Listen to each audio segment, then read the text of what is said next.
അടുത്ത് king layer എന്ന് പറഞ്ഞ പടം വന്നു. അതിന് നിൻ്റെ പരിപാടികൾ വേണ്ടി വരും. അപ്പം ഞാൻ ചോദിച്ചാൽ എന്താ, അത്തിരി ഫാഷനേറ്റഡും അല്ലെങ്കിൽ ഫാഷൻ ബേസ് ചെയ്തിട്ടുള്ള ഒരു മൂവിയാണ്. അപ്പം ഞാൻ ആലോചിച്ചപ്പോൾ എന്നെ സംബന്ധിച്ചിട്ട് എനിക്ക് അങ്ങനത്തെ ഒരു മൂവിയാണല്ലോ വേണ്ടത്. സത്യം. അപ്പം ഞാൻ പറഞ്ഞു ഓക്കെ. അങ്ങനെ ഇരിക്കുമ്പോഴാണ് ഒരു ദിവസം അപ്പം ഇതിനകത്തൊന്നും നമുക്ക് അപ്പോഴും ഇൻവോൾവ്മെൻ്റ് ഇല്ല. ഓക്കെ. അപ്പോൾ ഒരു ദിവസം എൻ്റെ തോന്നുന്നു ഈ ടു കൺട്രീസിൻ്റെ സെറ്റിൽ എന്തോ ഒരു സോങ്ങിൻ്റെ പാച്ച് ഷൂട്ട്. അപ്പോൾ അത് നടക്കണം. അപ്പം എൻ്റെ അടുത്ത് പറഞ്ഞു നീ ഒന്ന് വാ.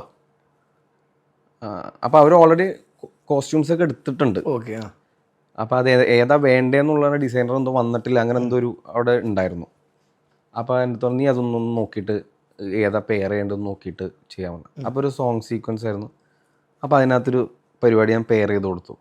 അപ്പോൾ അത് കുറച്ചൊരു വെസ്റ്റേൺ ഒരു മ്യൂസിക്കിന് ഒരു ചെറിയൊരു BGM പോർഷനായിരുന്നു. ഓക്കെ. അപ്പോൾ അത് സെറ്റ് ചെയ്ത് കൊടുത്തു. അത് കഴിഞ്ഞ് ഷൂട്ടിങ് ഓക്കെ സെറ്റായി, കുഴപ്പമൊന്നുമില്ല. അത് കഴിഞ്ഞിട്ടാണ് ഈ കിങ് ലെയറിൻ്റെ മൂവി സ്റ്റാർട്ട് ചെയ്യണത്. അത് സ്റ്റാർട്ട് ചെയ്യുന്ന സ്ക്രിപ്റ്റ് കേൾക്കാൻ പോകുന്നു. നമ്മളൊന്നും അറിഞ്ഞിട്ടില്ല, നമുക്കിതിനെക്കുറിച്ചൊരു ഐഡിയ ഇല്ല. കഥ കേട്ട് നമുക്ക് തോന്നിയായിരുന്നു നമ്മളും പറയുന്നു.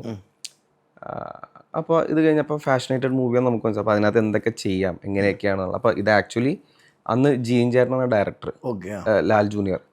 അപ്പോൾ ജീൻ ചേട്ടനായിട്ട് നമ്മൾ അപ്പോൾ അന്ന് ദിലീപേട്ടൻ പോയിട്ട് ഇത് എൻ്റെ കൂടെ ഉള്ളതാണ്, ഇവൻ ഈ പറഞ്ഞ പോലെ ഇതൊക്കെ കഴിഞ്ഞിട്ട് വന്നേക്കണം. അപ്പം എല്ലാവരും ഒന്ന് സപ്പോർട്ട് ചെയ്തോളണം, എന്താ വെച്ചാൽ കറക്റ്റായിട്ട് അവന് പറഞ്ഞു കൊടുക്കണം കേട്ടോ എന്നൊക്കെ പറഞ്ഞു. അങ്ങനെയൊക്കെ ആരും പറയുമെന്ന് പറയേണ്ട ആവശ്യമില്ല, കാരണം നമ്മൾ ജോലിയായിട്ട് ചെയ്യുന്നു. അതെ. അത് പറഞ്ഞു കൊടുത്തു. ഇവരെല്ലാവരും എൻ്റെ അടുത്ത് എടാ ഇങ്ങനെയാണ് പരിപാടി, ഇങ്ങനെയാണ് ചെയ്യേണ്ടത് എന്ന് പറഞ്ഞു. ഞാൻ നേരെ ബാംഗ്ലൂർ പോകുന്നു. എനിക്ക് തോന്നുന്ന കുറച്ച് ഔട്ട്ഫിറ്റ്സുകളൊക്കെ ഞാൻ എടുത്തു, വന്നു പെയർ ചെയ്ത് കാണിച്ചു. ഇവർക്കൊക്കെ ഭയങ്കര ഇഷ്ടമായി.